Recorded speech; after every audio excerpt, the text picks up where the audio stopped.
Welcome to the Spotlight segment. This is a segment dedicated to interviews with developers or interesting happenings in the world of Android. And now for this week's episode, here's your Spotlight.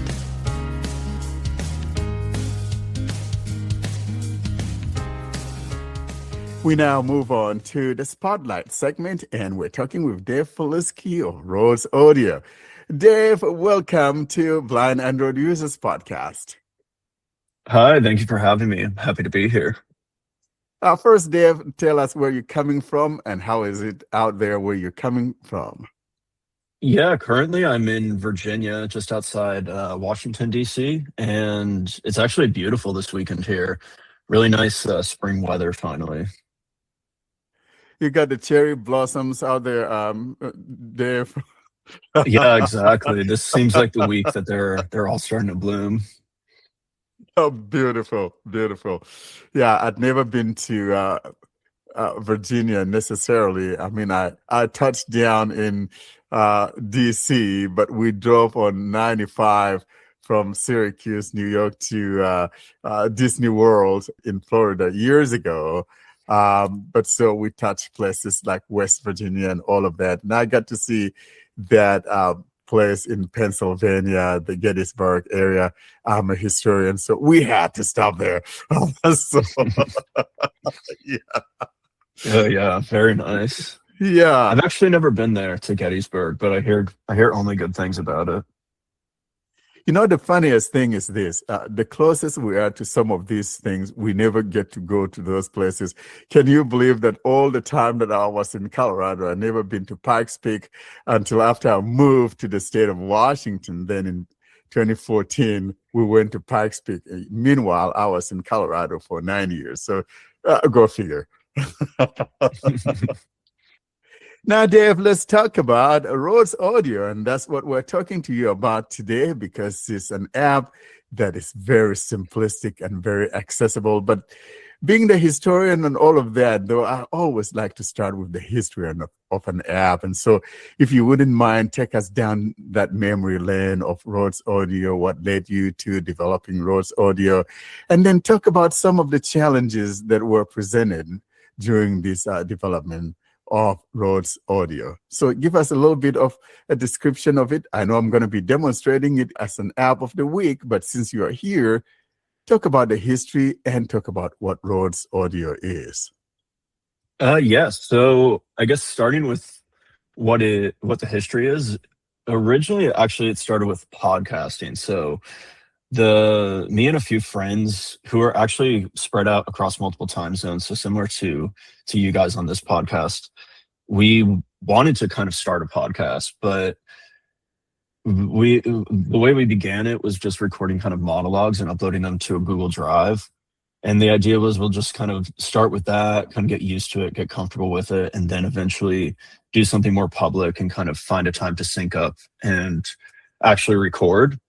But ultimately, that ended up never happening, and we kind of realized we didn't want a full public podcast, but we did like the kind of that medium or like excuse to kind of have a 10-minute monologue and just kind of catch up and keep in touch, but not feel the pressure of like direct messaging or getting on a phone call or having that mainly having that that need to schedule a time to all sync up. So that was kind of the problem that the app was trying or was developed to solve. And what was built is essentially an audio recording or messaging app that lets you create a private channel. And then, so it is invite only. It's not public like a podcast, but within your private channel, you can invite your friends or the people that you want to listen to the messages you're recording. And then you can just upload as much as you want, whenever you want, and then people can listen when they have time. And then I guess maybe one of the more unique things about Rhodes is as you're listening, you can leave an audio comment at any timestamp. So if maybe there's like a 10-minute conversation you're listening to, and at the 3-minute mark, someone says something that you want to interject on, you can record a comment at that point and pretty much and create a road, as it's called. So that's kind of where the name of the app comes from, is that the conversations become these branching roads as they're built out over time. And that feature was kind of added because with the Google Drive setup, we constantly were repeating context. So it'd be, when you want to respond to someone, it'd be like, oh yeah, what so and so said about this thing at the beginning of their message, and then go in with your response. That ended up becoming a lot of what the conversations were because they were back and forth, but monologue based. So yeah, that's why the timestamps were added in. And then I guess in terms of like the blind community, blind and visually impaired community, that was not ever actually intentionally designed into the app, but some blind users found the app and started using it. So then it has been updated to work much better with voiceover and have kind of the voiceover and I guess talkback on Android support. So yeah, it's definitely found a place with that community.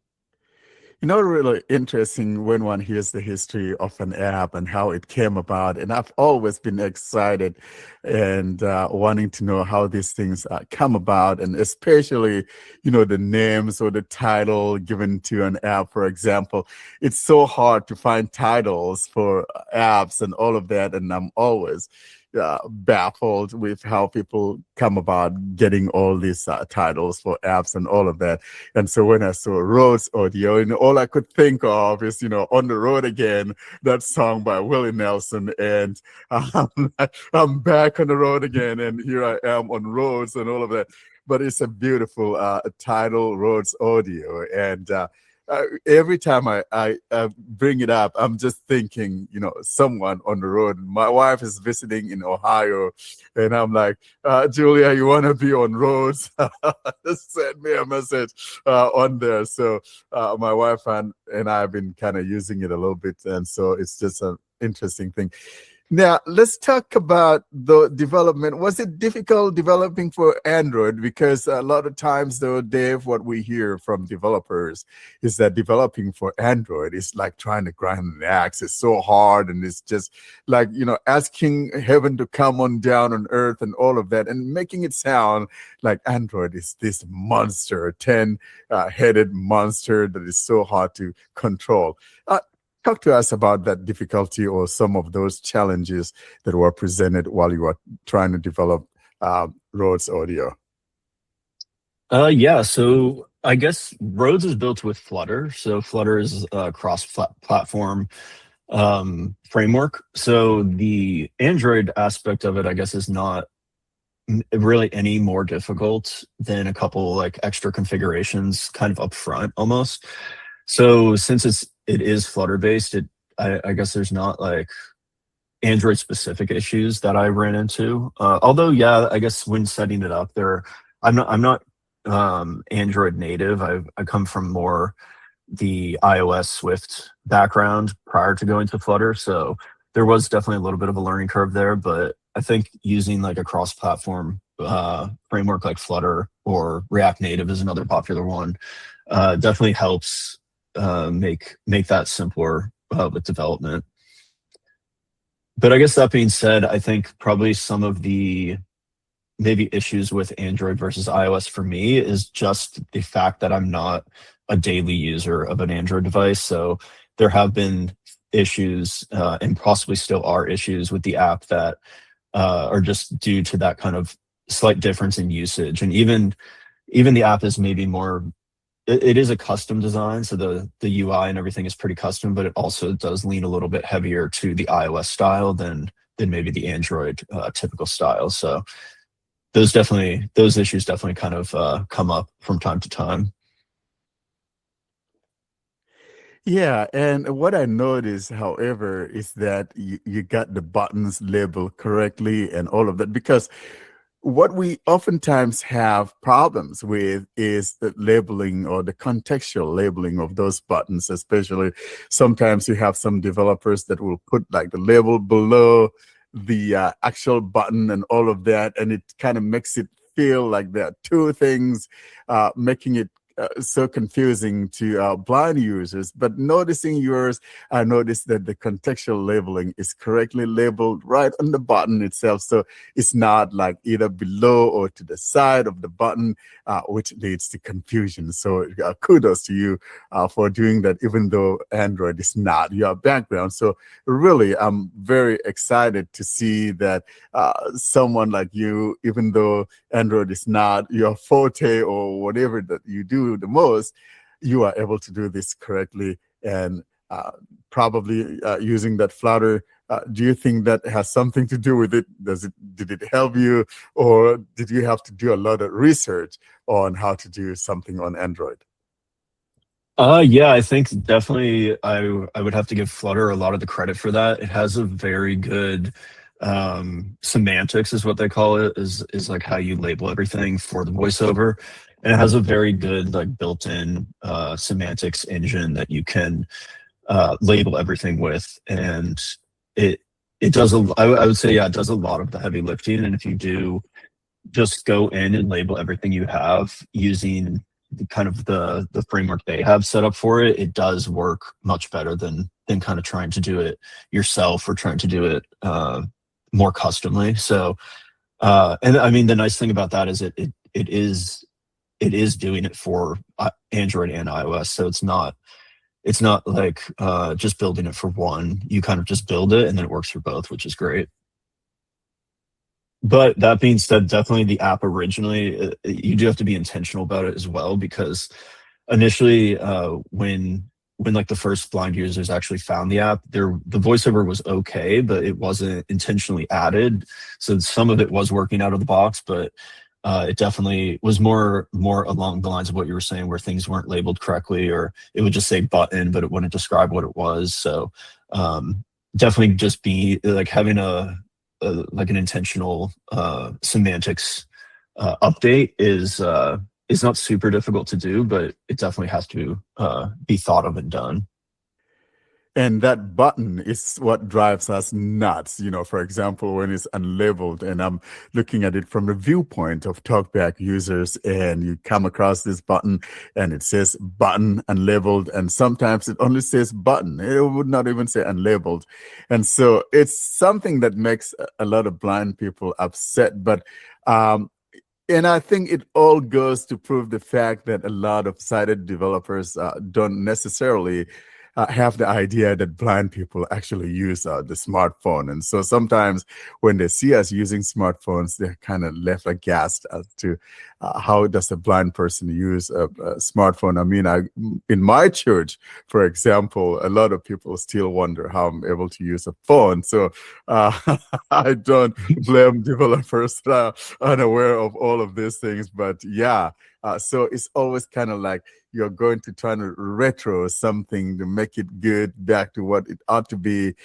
Then it kind of places a little bit of a work on a developer, because you didn't start there from the get-go with that accessibility in mind, and which makes it difficult to go back and try to fix those things and another added work. And that's why sometimes a lot of them just choose not to label those things. And hence the reason why we constantly are crying, always start with accessibility in mind, because it saves you a lot of headache. And so I'm glad, though, that you are able to fix those buttons for us and making it something useful and accessible.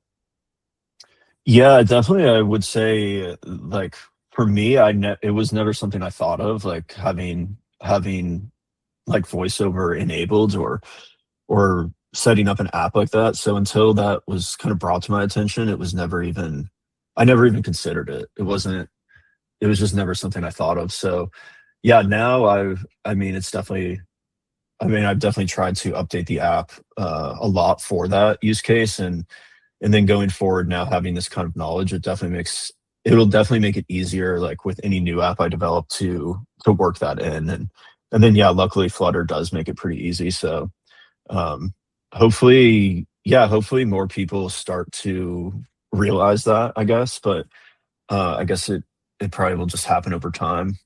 And then hopefully even with like more of these AI tools in the development, with more like vibe coding style and AI driven development, maybe that will all happen easier, or make it easier to do that as well. So I would suspect more apps will become updated with that just over time by default almost.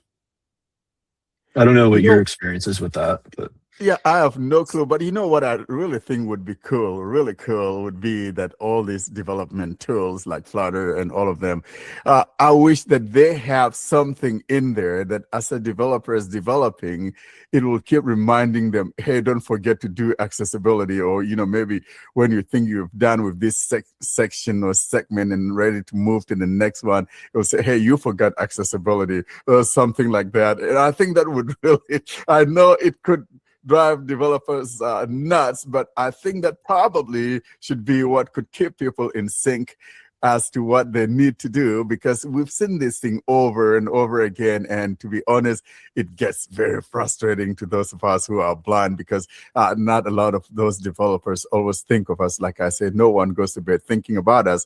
And so we're always an afterthought. But if we have something there within that development tool that constantly remind people not to forget, I think it'll make it a whole lot better. This is making us super anxious whenever we receive an update for an app, thinking, oh, I hope they didn't break the accessibility. yeah, it Exactly. definitely is interesting, the accessibility, because it almost is like two versions of the app existing like simultaneously. So even with like what you were saying with breaking accessibility, it's like something could be added which does break accessibility, but it was added to fix something else, or it like for the cited version of it. And it definitely does add another layer of complexity to the development process, which maybe is why a lot of developers don't focus on that, especially like indie developers, because you do have to, I guess, prioritize your time essentially. But as a developer, how do you see the community support for this? Working on your app, what do you see from community in terms of accessibility? Is it going to help you for the future of the app? Yes, like the blind community definitely has been giving me a ton of feedback on it, and really without that, I wouldn't keep building on it. So yeah, the more feedback I get of things that are broken, or better ways to do stuff with around accessibility, I'm open and definitely want to make it better and make it the best version. But I don't use, I guess me personally, like I don't use the app that way, so it's hard for me to. I mean, I test it, but I don't use it daily that way, so it's hard for me to see the parts that are not working seamlessly. So yeah, definitely the feedback is a huge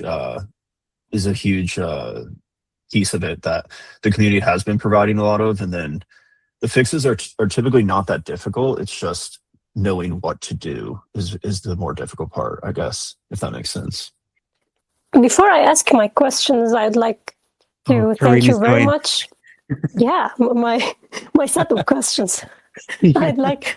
I'd like to thank you very much for the time and effort spent in improving the app's accessibility and for responding to the community's requests to make the app accessible. This is highly appreciated. And I'll start with the first question. Do you want them to be, should I ask them one by one and you answer, or what do you prefer? Yeah, I think that would probably work great, one by one.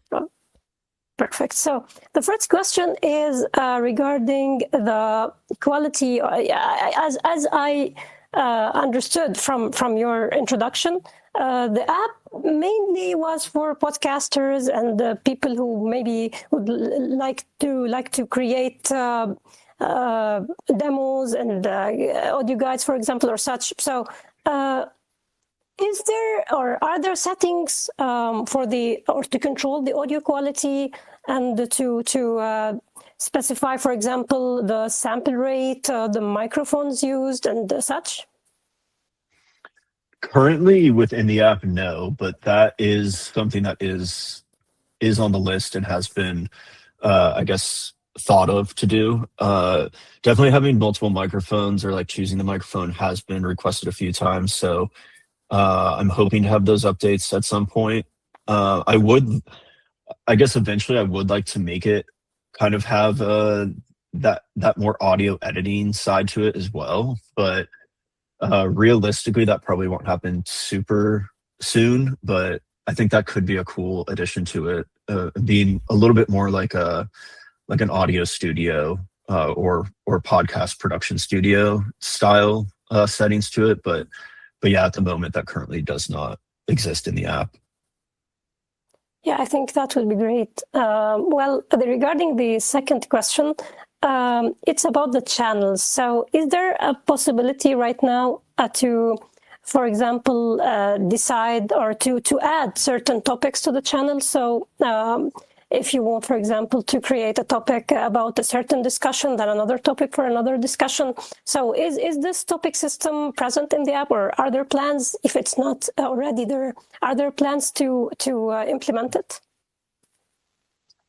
Kind of. If I don't know if this is exactly what you're asking, but I guess the way the channels work now are, it's basically just a collection of the conversations. So you could create within the channel, you could create as many, I guess, top level conversations as you want, and those could be thought of as topics. But then within the conversation, you could just keep responding, or either responding within the timestamps or just responding at the end of each person's recording.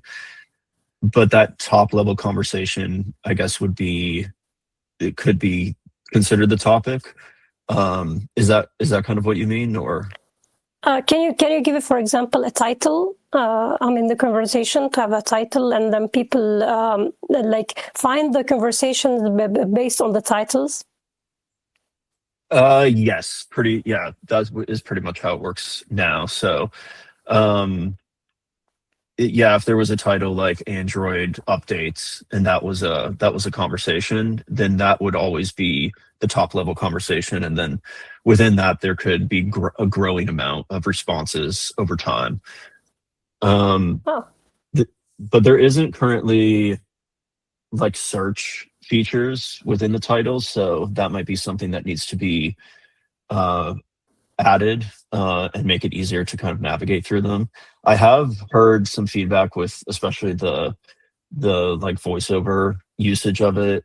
When the conversations do get deeply nested, it gets harder to navigate. So that's something I'm kind of actively working on updating the layout with that. But it does kind of exist where you can categorize like that. But I think there's definitely room for improvement. Okay, so now my last question, which is about the sustainability of the app. So what's the current plan? For example, is the app completely free, and how are you able to, or are you able actually, will you be able to be more precise, will you be able to keep it free? Because there are costs that you should cover, and this is something that people shouldn't just expect from the developer to deal with alone. So what about this thing? And if there is already a paid plan, what is actually this paid plan, and what's the difference between the free version and the paid version, if there's already one? I should be honest, I haven't tested the app yet, so maybe if I had, I should have already known the answer. But actually, this also should help also the listeners as well as knowing the plans for the future. Yeah, definitely a great question. The app has a free plan and a paid plan. So the free plan is everything. All the basic features are available, so you can create as many channels as you want. There's no length limit on audio recording. You can invite as many people into a channel as you want. And yeah, there's no limit on recordings. The goal is, I guess, the goal is I don't want people to feel like they can't or have to be like conservative about their recording or sharing. So the app currently, like the free version, is optimized to have more people, or make it as easy as possible to record and share the app. Then on the paid plan, which is a subscription, which is $4.99 a month right now, or I think $39.99 for the year, that has a couple like premium features. Probably one of the bigger ones or more useful ones are you can upload audio, external audio, and download audio that you record. And also the speed controls is a premium feature. So if you want to listen at like 2 times speed or 1.5 times speed, that's a premium feature. And then there's a couple other ones, like you can add markers, like private pins almost, basically like bookmarks at timestamps. That one is a premium feature. And probably a couple more will be coming soon to the premium plan. Most likely the next big one will be like offline mode, or being able to like download stuff to listen without an internet connection. That doesn't currently exist. So yeah, the app it could be sustainable that way if enough people are doing the premium, and then they can, that could afford for the free plan to continue. I definitely want to always have a free plan, but I don't see it in the near future having to put limits on stuff for the free plan. So really what I would like to do is just make the paid plan have these more pro or more, these extra features that aren't necessary for just the core conversation part of it, but can enhance the experience. And that, I think, is how it could become a sustainable app over time. Great, thank you. Dave, you mentioned something earlier on that I probably thought maybe you should clarify. You talked about when we're talking about accessibility and all of that, and you had mentioned having to develop 2 versions, one for accessibility and one for sighted people. Are you by any chance saying there are 2 different versions? Like, for example, when I go to the Play Store, I should be looking for a different version for accessibility? Is that what you are trying to say? Or are you saying during the development session privately while you're developing, you're trying to write one to make it accessible and then maybe merge them later on? Or what exactly did you mean? Yeah, thanks for bringing that up. There's not 2 different versions of the app. I just mean it's basically 2 different ways of thinking about the user experience of the app, I guess. So it's not even 2 different code bases or built 2 different ways, but maybe like one quick example of which was an issue that came up not too long ago with the app is there was like a main call to action on the channels, which is to record a new message. And on the visual version, the button is at the bottom of the screen, and it's very like present and very like obviously there at the bottom. So if you're looking at the app, it's in a good spot. But for the voiceover to actually get to that button, you have to navigate down the entire screen and go down a whole list of all the past conversations. So it actually becomes like the least, it becomes like a very low priority button at that point, when it is meant to be the main call to action button of that screen. So that is just an example of how like the two different, I guess, ways of usage need to be thought of while developing. Got it. That makes sense. Now let's talk about availability, because sometimes some apps are geo-locked, maybe geo-fencing and all of that. Let's talk about availability, Dave. Is this available to anyone, or is it only available in certain regions? For example, is it only here in the States, in the UK, et cetera, et cetera? Is this something that's available to everyone that has access to the internet, or how is it? Yeah, it's currently available to everyone, to all the countries or regions that are available in the Play Store, as well as in the App Store. So there's no geofencing or restrictions in that regard. Thank you so much, because that's oftentimes the problem that we have with some apps, and you find people trying to extract APKs and all of that. And let's talk about privacy. I know this is kind of an issue that sometimes is either a make it or break it for some other people. How is the privacy of the app? For example, I'm corresponding with my wife, and I'm telling her I had to take the dog out to the vet or whatever. I don't want someone else hearing our conversation. How is that privacy? Yeah, so the privacy is all based around the channels. So nothing actually currently is truly public on Rhodes, and there isn't really a way to have like public to share publicly. That being said, a channel does have a share link, so whoever is the channel owner can invite people with a link, like a URL, and anyone with that URL can then join the channel, and anyone in the channel will have access to listen to all the conversations within that channel. So that is really how the privacy works. So anyone that's part of the channel will have full access to the channel and be able to upload as well as listen. Well, that makes sense. And at least it will be me who is in control. I'm the one sharing the link. It's not like anyone could come in there and try to extract that link. So that totally makes sense. And so it's private. But if I choose to make it available to anyone, that's totally on me. That makes sense. Exactly. Yeah. Well, Dave, thank you so much for coming on here with us today. And as always, though, if people want to contact you, how could people get hold of you?